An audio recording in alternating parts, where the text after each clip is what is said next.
Tulsi Gabbard confronted Barack Obama with his own declassified secrets in a crowded hearing room, instantly dismantling a 30-year political legacy with just 7 handwritten words. Do not shut down any investigative leads. 7 words. Handwritten in the margin of a CIA briefing note dated July 28, 2016.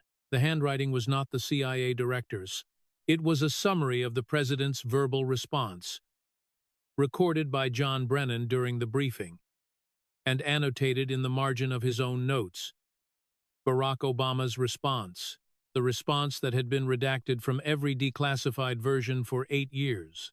Classified, sealed, withheld from Congress, withheld from the public, withheld from the FISA court, until Tulsi Gabbard, the combat veteran whose government had put her on a severe security watch list for speaking on television, read it out loud in a congressional hearing room with the 44th President of the United States sitting 12 feet away.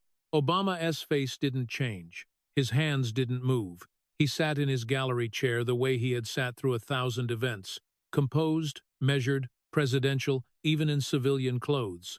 But something behind his eyes, something that had been performing composure for 30 years, something that had powered a career built on the belief that eloquence could outrun evidence, went dark. What happened next would end the myth of the scandal-free presidency, and it started 6 hours earlier, when Barack Obama walked into a hearing room he thought he controlled.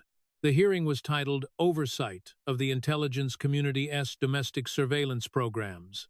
It was a Wednesday morning in June, and the House Judiciary Committee hearing room in the Rayburn building had been full since 7:00 a.m., 90 minutes before the first gavel, an hour before the witness arrived, and 2 hours before anyone outside the Democratic caucus leadership knew that the 44th President of the United States would be in the room. Barack Obama entered through the main gallery door at 9:35 a.m., flanked by 2 Secret Service agents and a former senior aide who now worked at his foundation. He was wearing a charcoal gray suit, no tie, the no tie that had become his post-presidency uniform, the visual message that he was no longer bound by the office, but still carried its gravity. His hair was grayer than it had been during his presidency, but the walk was the same, unhurried, confident, the walk of a man who had entered 1,000 rooms and owned every one of them.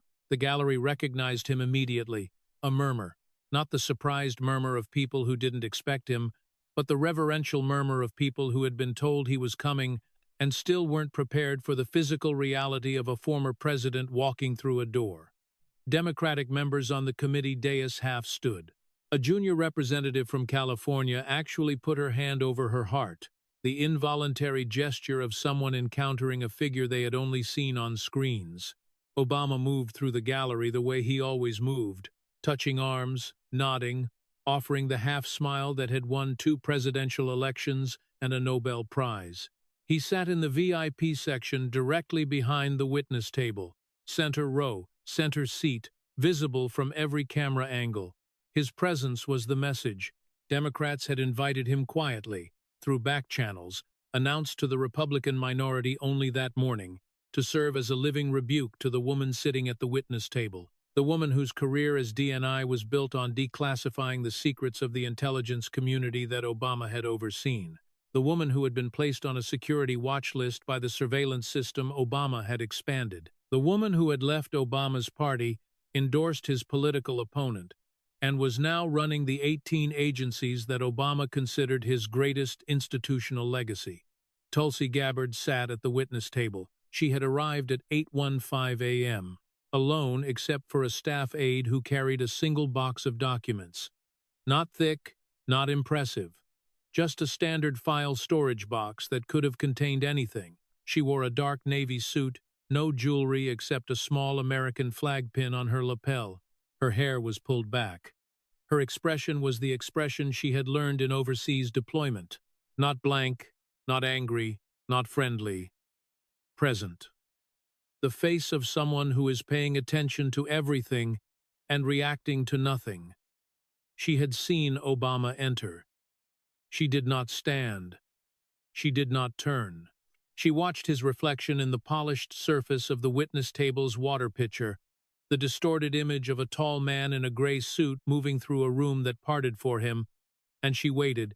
The chairman gave the hearing to order at 10:02 a.m. The surprise came 40 minutes into the hearing. A Democratic senator from Connecticut, one of the committee's most senior members, concluded his questioning of Gabbard about OD&I restructuring, and then, instead of yielding his remaining time back to the committee, turned to the chairman and said, "Mr. Chairman, I'd like to yield my remaining time to our guest, President Obama, for a brief statement." The hearing room shifted. On the Republican side of the dais, two members exchanged glances. The chairman, a Republican, paused, consulted with the committee counsel, and then nodded. Yielding time to a gallery guest was unusual, but procedurally permissible. There were no grounds to object that wouldn't look like silencing a former president. Obama rose from his gallery seat. The movement was fluid, the movement of a romantic, not a politician, the same kinetic ease that had made him the most physically graceful president since Kennedy. He walked to the committee microphone that had been set up in the gallery, not the witness table where Gabbard sat, but a standing microphone at the gallery rail. The positioning was deliberate. Obama stood above the witness table, looking down at Gabbard. The geometry of authority. "Thank you, Senator. I appreciate the courtesy." His voice filled the room the way it always had, resonant, measured, calibrated. The voice that had delivered the "Yes, we can" speech, and the eulogy at Emmanuel AME Church, and the announcement that Osama bin Laden was eliminated, even out of office, even in a committee hearing room, even at a standing microphone meant for brief remarks. The voice commanded the room. "I want to address something directly, because I think the American people deserve honesty, not the selective declassification of documents designed to score political points." He looked down at Gabbard. "Director Gabbard sits at that table today because of loyalty, not to the Constitution, but to one man. She was placed in this position not because she's qualified to lead 18 intelligence agencies, but because she endorsed the right candidate at the right time." The Democratic side of the dais was nodding. On the gallery benches, staffers were recording on their phones, the angles pre-planned, the moment pre-staged. Let's be clear about Director Gabbard's record. She met with Bashar al-Assad, a dictator who attacked his own people without State Department authorization. She praised Edward Snowden, a man who took classified information and fled to Russia. She was placed on a TSA watch list, not for political reasons, but because her travel patterns raised legitimate security concerns that any responsible screening system would flag. Obama's voice softened, not weaker, but warmer, the shift that his speechwriters called the pastoral register, the voice of a man who is about to say something he wishes he didn't have to say.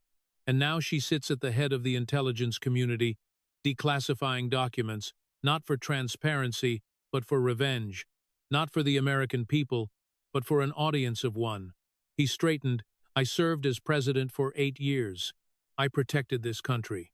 I oversaw the operation that took down Osama bin Laden, and I did it with an intelligence community that I trusted, because I didn't use it as a weapon. I used it as a shield." He looked at Gabbard one final time. "Director Gabbard, with respect, you are not qualified for the chair you sit in, and the documents you waving around are not evidence of wrongdoing. They are evidence of a grudge." The Democratic side applauded. Several members stood. The gallery buzzed.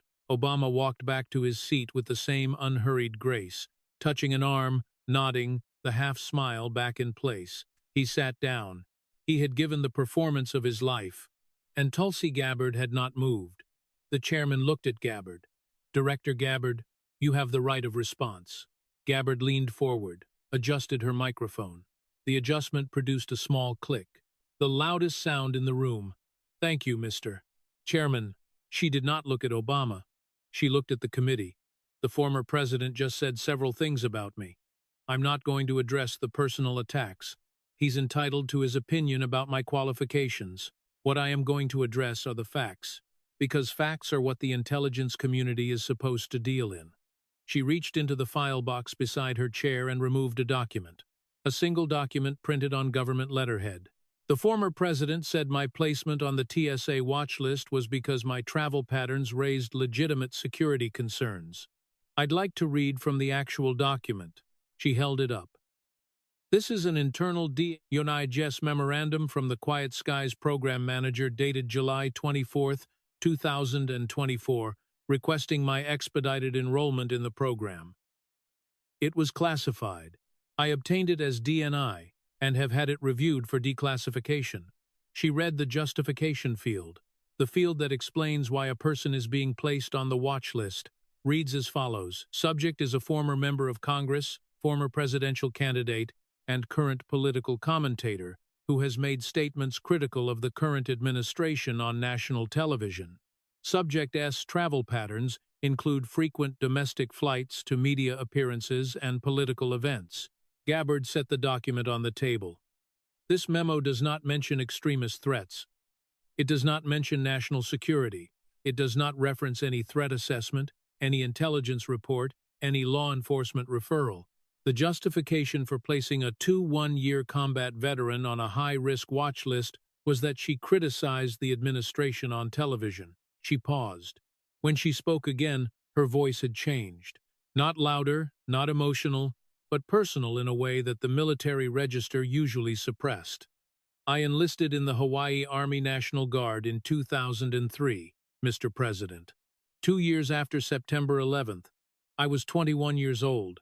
I deployed to overseas conflict zones in 2004 with a medical unit attached to a field artillery brigade. I earned a combat medical badge. I treated soldiers who had been severely injured, who had been wounded, who were losing vitality faster than I could replace it. I went to Kuwait in 2008 as a military police officer.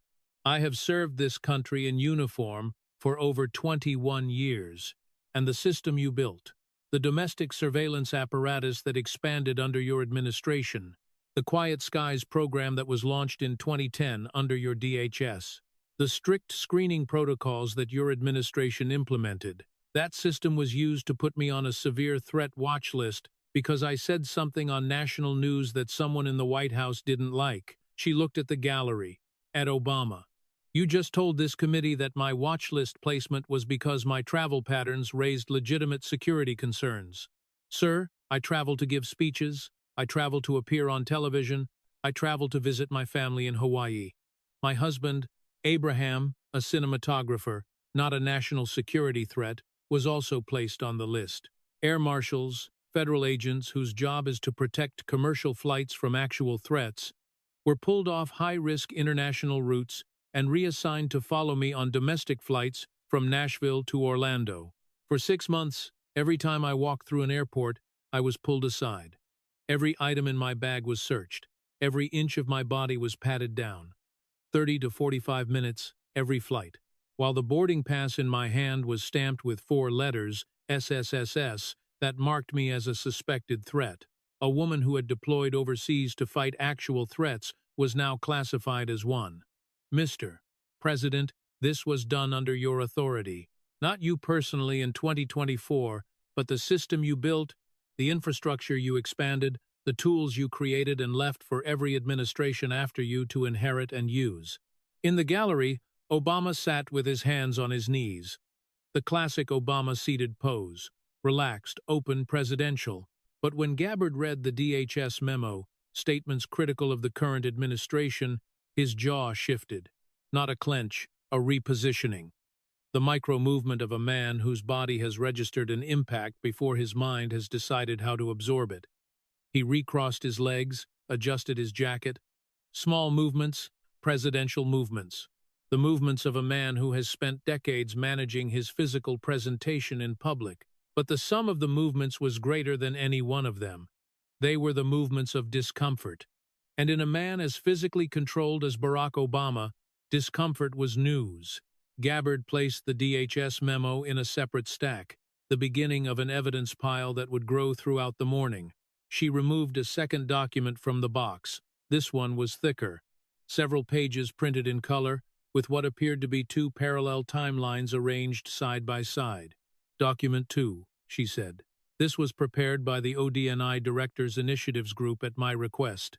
It's a correlation analysis. She held it up so the committee and the cameras could see the two-column layout. Dates on the left, dates on the right, with colored lines connecting entries across the columns. Column 1, dates of meetings between senior White House political staff and IRS leadership during the period 2010 to 2012. These dates come from White House visitor logs, which are public record.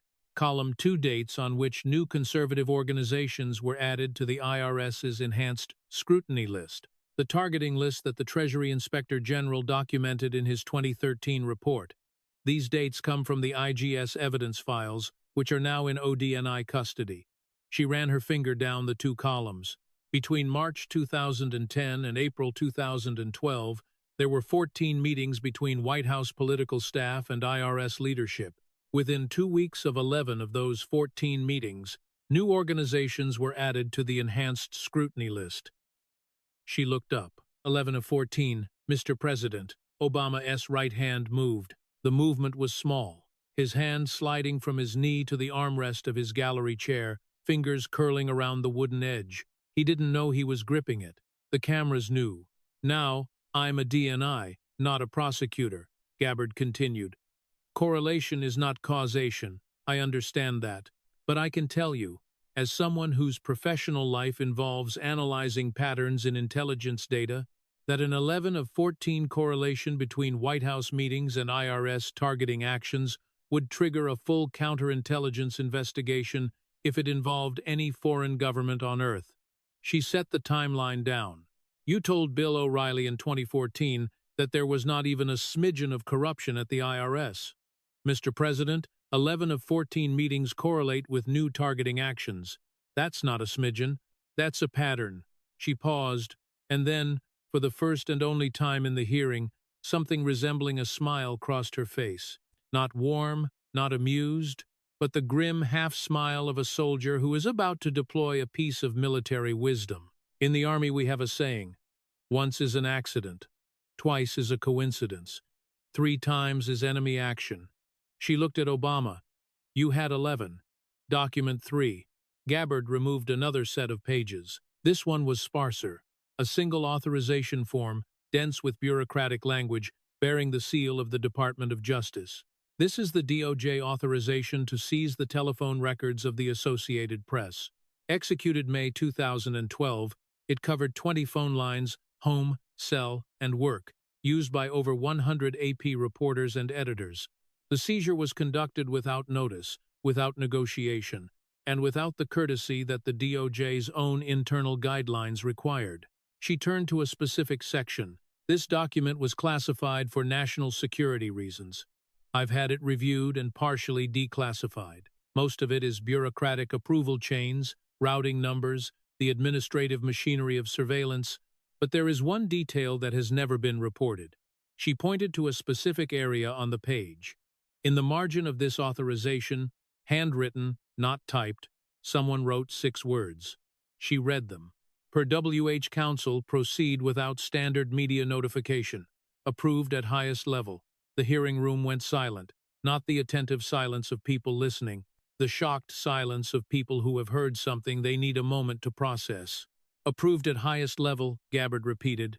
That is a handwritten annotation on a document authorizing the surveillance of over 100 American journalists. She looked at the committee. Mr. Chairman, I want to ask a question, not a rhetorical question, a genuine one. Who is the highest level above the Attorney General of the United States? She let the question hang. 5 seconds, 10 seconds. No one answered, because everyone in the room knew the answer, and no one wanted to say it out loud. And this wasn't the only case, Gabbard continued.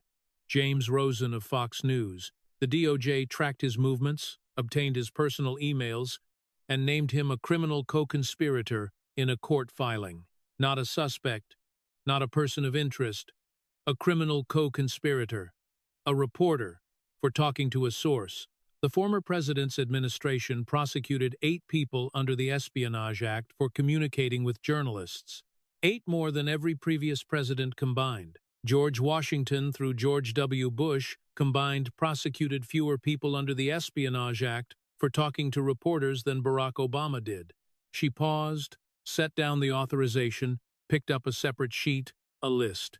I want to name them, Mr. Chairman, because numbers erase people, and I don't want these people erased.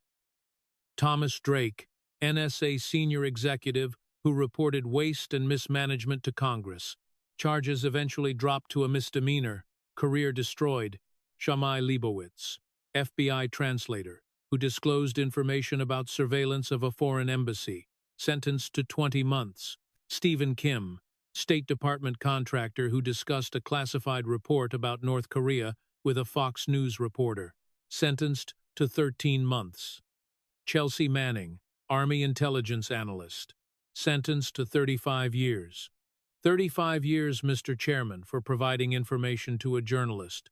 John Kiriakou, CIA officer who confirmed the existence of enhanced interrogation methods to a reporter, sentenced to 30 months. The only person connected to the CIA's extreme measures program who went to prison, not for authorizing extreme measures, but for telling a reporter that it happened. Jeffrey Sterling, Donald Sackelman, Edward Snowden, charged in absentia, fled to Russia. 8 people, most of them career civil servants. Most of them believed they were doing the right thing. All of them prosecuted under a 1917 law that was written to catch foreign saboteurs and had been used 3 times in 90 years before the Obama administration discovered it was the perfect tool for silencing people who talk to reporters. She turned toward the gallery. Mr. President, you said 5 minutes ago that you use the intelligence community as a shield, not a weapon. You used the Department of Justice to surveil 100 journalists, track the movements of a news reporter, name that reporter a criminal co-conspirator in a federal court filing, and prosecute 8 Americans for the crime of telling reporters things the government didn't want reported, using a World War I espionage law that was never intended for this purpose. John Kiriakou went to prison for confirming that the CIA used extreme measures. The people who actually conducted those measures were never charged. Not one. The interrogators walked free. The lawyers who wrote the legal memos authorizing the methods walked free. The officials who approved the program walked free. The only person connected to the entire CIA enhanced interrogation program who went to prison was the man who told a reporter it happened. Mr. President, the interrogator went free, and the man who said extreme measures happened went to prison under your administration, with your Attorney General, in your Department of Justice. What would you call that? Obama leaned forward. The movement looked presidential, engaged, thoughtful. The posture of a man considering a serious question. But in body language, leaning forward in response to an accusation is not engagement, it is defense. His elbows were on his knees now. His fingers were interlaced. The famous thinking pose that photographers had captured 1,000 times in the Situation Room and the Oval Office. But the muscles in his forearms were tight, the tendons visible beneath the skin. He wasn't thinking. He was holding himself together. His former aide leaned toward him, whispered something. Obama nodded. The automatic nod. The nod that means, I heard you, but not I agree. He did not whisper back. Document 4. The words changed the room, not because of what Gabbard said, but because of what she removed from the box. A single page. Not a report, not a timeline, not an authorization form. A photocopy of a handwritten document, the kind of photocopy that preserves every pen stroke, every margin note, every coffee stain. These are CIA Director John Brennan's handwritten notes from his intelligence briefing to you, Mr. President. On July 28, 2016, Obama straightened in his chair. The movement was sharp, sharper than any previous adjustment, the movement of a man who has heard the name of a document he knows and did not expect to hear it in public. A portion of these notes has been previously declassified. The American people already know that Brennan briefed you on what he described as Hillary Clinton's approval of a plan to vilify Donald Trump by stirring up a scandal, claiming interference by foreign security services. That portion was declassified years ago. Gabbard held up the photocopy. What has not been declassified until today is your response. She read slowly, word by word. Brennan's notes Record your response as follows. POTUS asked, how confident? I said, low confidence. Source is partisan, chain is indirect. POTUS said, proceed with caution, but do not shut down any investigative leads. She set the page on the table. Do not shut down any investigative leads. That is the sentence that has been redacted from every version of this document released to Congress, to the public, and to the courts for 8 years. Your administration classified it. The next administration kept it classified. It took my office, the office of a DNI you just called unqualified, to declassify it.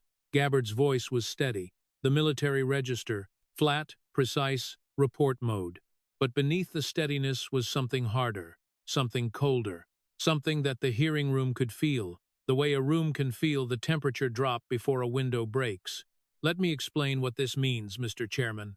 In July 2016, the CIA director briefed the president that the Clinton campaign was manufacturing a political scandal, fabricating a narrative of foreign collusion to vilify a political opponent. Brennan told the president that the intelligence behind this assessment was low confidence, partisan source, indirect chain. The president's response was not inform the Trump campaign. It was not alert the FISA court that any warrant applications based on this material may be politically motivated. It was not shut this down before our intelligence agencies become tools of one political campaign against another. The president's response was, do not shut down any investigative leads. She looked at Obama. 3 months later, the FBI obtained a FISA warrant on Carter Page based on the Steele dossier, the dossier that Brennan had just told you was funded by the Clinton campaign. 4 months later, the FBI used a national security briefing of the Trump campaign to gather intelligence for Crossfire Hurricane, an operation you now knew was rooted in a political dirty trick, and within the first 126 days of the next administration, 125 classified intelligence items were leaked to the press, compared to 8 or 9 under your entire 8 years. You didn't pull every trigger, Mr. President, but you built the tool, you loaded it, you pointed it at a political opponent.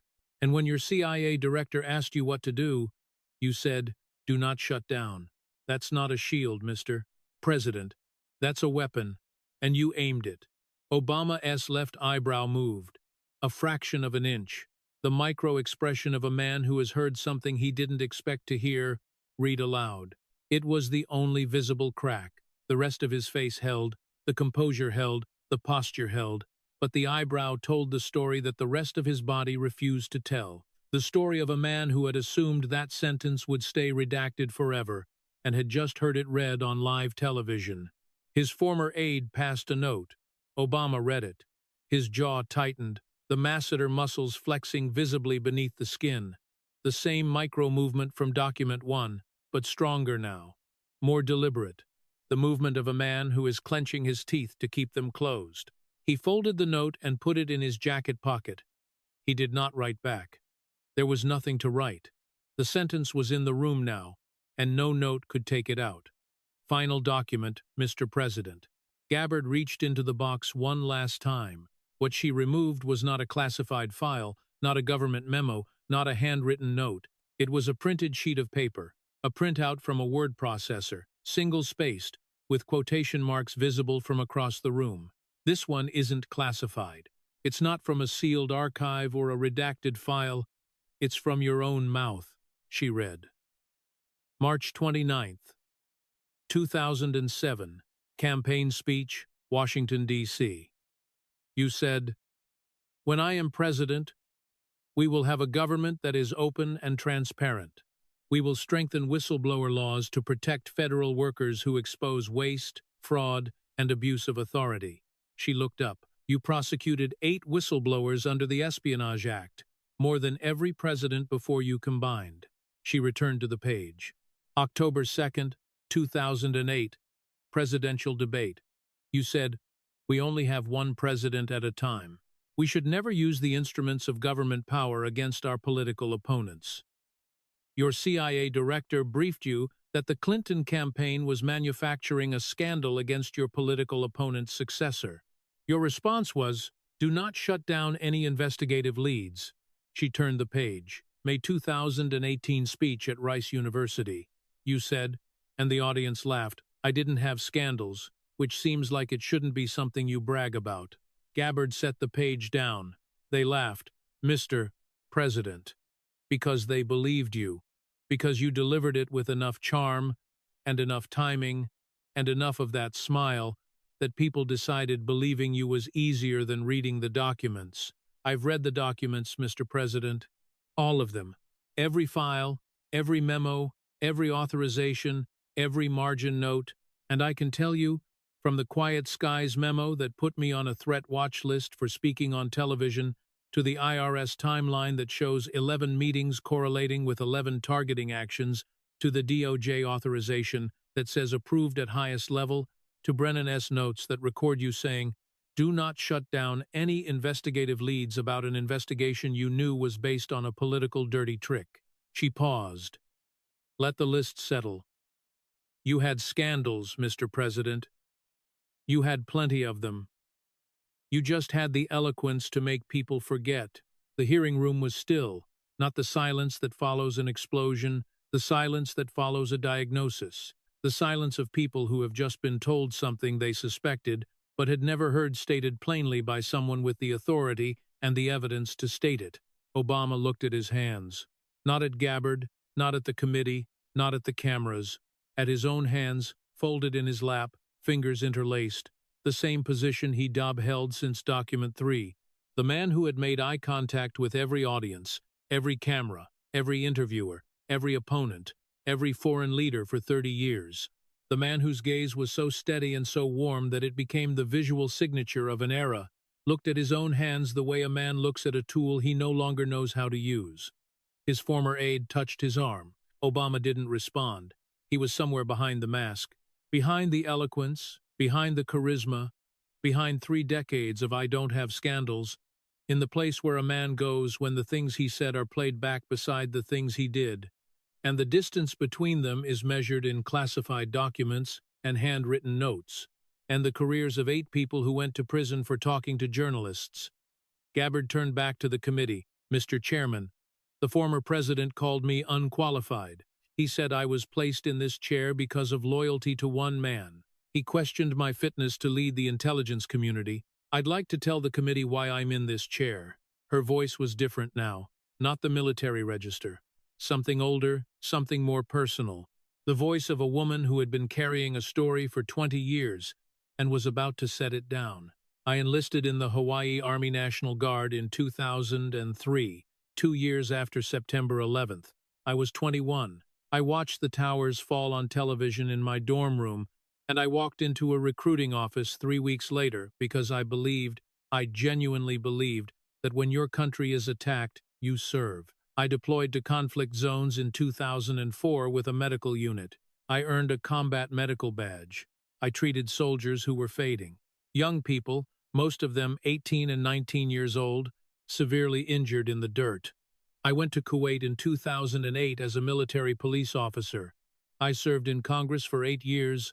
I served on the Armed Services Committee and the Foreign Affairs Committee.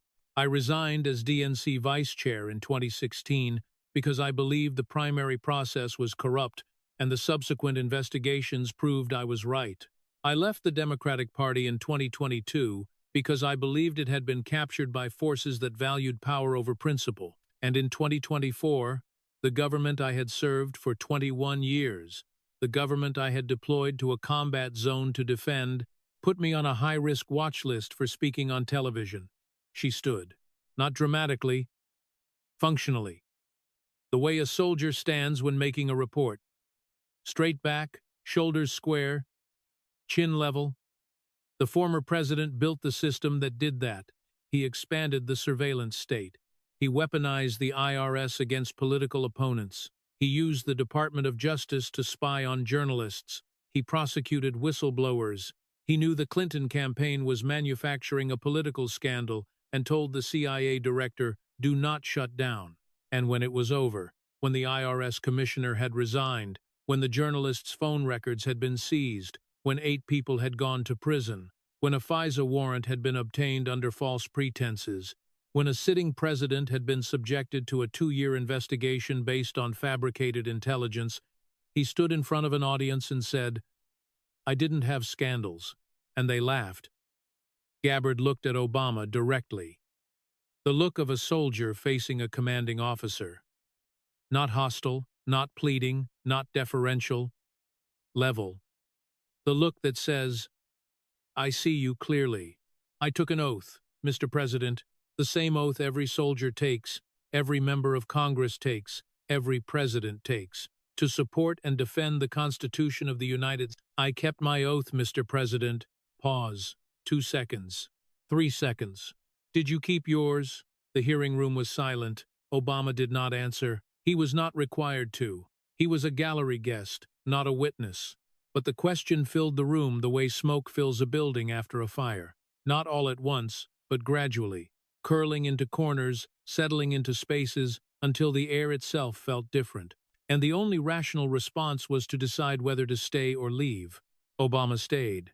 He was too disciplined to leave, too experienced, too aware that standing up and walking out would be the clip, the only clip, the clip that would define the hearing, the clip that would replace "yes, we can" in the cultural memory. He sat in his chair. He kept his hands folded. He kept his face as neutral as a face can be when its owner has just heard 7 words that he classified 8 years ago read aloud on live television, followed by a question he cannot answer, because every possible answer makes the next day worse. He sat, he stayed, he endured, but the charisma was gone. The thing that Barack Obama had carried into every room for 30 years, the invisible force that made people stand when he entered, that made cameras turn toward him, that made audiences lean forward, and reporters soften their questions. It was gone. What sat in the gallery chair was not the 44th President of the United States. It was a man in a gray suit, with his hands folded and his eyes on the middle distance, waiting for the hearing to end so he could stand and walk through a door. When the hearing broke for lunch 3 hours later, he stood. He walked through the gallery, not toward the main door, the door where the cameras waited, where the reporters had gathered, where the microphones were lined up for post-hearing statements. He walked toward the side door, the staff door, the door without a nameplate, the door that led to a service corridor, the door that members and visitors used only when they did not want to be seen leaving. His Secret Service detail adjusted. A quick pivot. The fluid adaptation of professionals who had protected this man for 16 years and understood without being told that the route had changed. They followed him through the side door. The door closed behind them with the soft, institutional click of a government door doing its job. A single pool camera positioned at the rear of the hearing room for wide-angle shots caught the moment. Obama's back, the gray suit, the side door, the Secret Service detail, and then nothing. Just the closed door and the empty gallery seat, and the hearing room that continued to operate as though the most powerful man who had ever sat in it had not just left through the exit meant for people who carry things. The clip of Gabbard reading Brennan's notes, "Do not shut down any investigative leads," was posted at 12:17 p.m. Eastern and had been viewed 9 million times by 3:00 p.m. But it was not the most shared clip. The most shared clip was the side door. 12 seconds of footage. Obama standing, walking, not toward the main exit, toward the side, the Secret Service adjusting, the door opening, the gray suit disappearing into a corridor, the door closing. No words, no confrontation, no dramatic moment, just a man choosing a door, and the door he chose telling the story that his composure never would. "Did you keep yours?" Trended #1 within 30 minutes, and stayed there for 18 hours. It was printed on T-shirts by evening.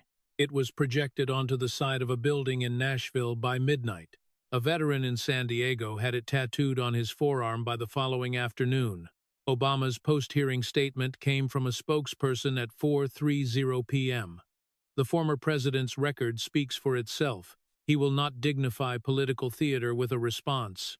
The statement did not address Brennan's notes. It did not deny, "Do not shut down." It did not address the IRS correlation. It did not address the approved at highest level margin note. It did not address the Quiet Skies memo. Within 48 hours, the House Judiciary Committee voted to formally refer the 11 of 14 IRS correlation timeline to the Department of Justice for investigation. The DOJ's Public Integrity Section opened a preliminary review of the AP phone records authorization, with specific focus on the handwritten margin note. 3 former Obama administration officials, unnamed in press reports, contacted Judiciary Committee staff independently to request proffer sessions, the legal term for preliminary cooperation negotiations that occur when individuals anticipate potential legal exposure. By the end of the first week, Obama canceled a scheduled keynote at a DNC fundraiser. A source close to the family told The Washington Post he was consulting with counsel Eric Holder, who had served as Attorney General during the AP and Rosen surveillance operations, and who had signed both authorizations, retained new legal defense counsel separate from his existing legal team. John Brennan, whose handwritten notes had detonated the hearing, issued a statement through his attorney. Director Brennan's briefing notes are accurate records of intelligence briefings conducted in accordance with established protocols. The statement did not address the content of Obama's response. It did not deny "do not shut down." Legal analysts noted that the phrasing, confirming the notes were accurate records, was in effect authentication. Brennan's own attorney had just confirmed that the 7 words Gabbard read were real. The Quiet Skies memo produced its own cascade. The DHS Inspector General announced an investigation into the criteria and authorization chain for Gabbard's enrollment in the program. 3 federal air marshal whistleblowers, the same whistleblowers who had first disclosed Gabbard's watch list status in 2024, were called to testify before the Senate Homeland Security Committee. Their testimony, delivered in closed session, reportedly described a program in which the enrollment criteria had been steadily expanded since its creation in 2010 to include categories, criticism of government policy, association with political opposition figures that had nothing to do with major security threats, and everything to do with politics. By the end of the second week, a federal grand jury had been convened in the District of Columbia. The scope, according to court records, covered abuse of federal surveillance authorities for political purposes during the period 2010 to 2017. The Obama Foundation announced a pause on new programming pending organizational review. Michelle Obama canceled 3 scheduled book tour appearances. No explanation was provided. The side door clip continued to circulate, not because it was dramatic, but because it was the opposite of dramatic. It was the most ordinary 12 seconds of footage in the world. A man standing up, choosing a door, walking through it. And yet, it said everything that Obama's composure refused to say. A veteran posted a side-by-side video. Obama entering through the main door at 9:35 a.m., smiling, shaking hands, touching arms. And Obama leaving through the side door at 1:15 p.m., alone, straight ahead, no eye contact.